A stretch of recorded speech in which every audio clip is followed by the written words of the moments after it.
কোন নবীরা আল্লাহর সামনে দাঁড়াইয়া কথা বলার সুযোগ পাবে না।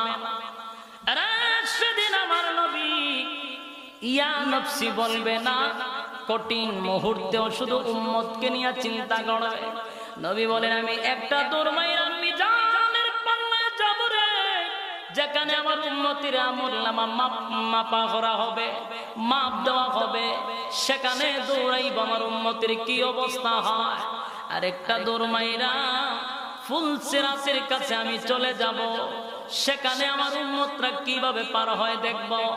নবীজি মুরগের মতো লাপালাপি করবে, উম্মতের মায়ায় সেদিন নবী কাঁদবে। শুধু দুনিয়াতে সীমাবদ্ধ নয়, কিয়ামতের ময়দানে নবী কাঁদবে।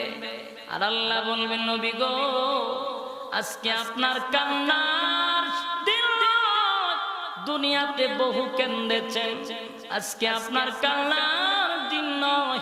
আমি আল্লাহ আপনাকে বড় ভালোবাসি, অনুমতি দিলাম, আপনার যারে মনে চায় তারে লইয়া জান্নাতে যা।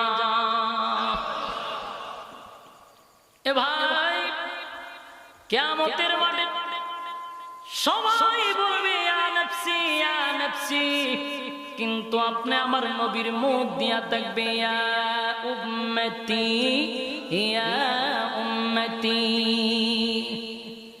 আল্লাহর পয়গম্বর দুনিয়ায় যেভাবে উম্মতের জন্য কান্নাকাটি করছেন, সারাটা জীবন শুধু উম্মতের জন্য কাঁদলেন, নবীর নিজের চিন্তা একবারও করলেন না, খালি উম্মতের জন্য কাঁদলেন।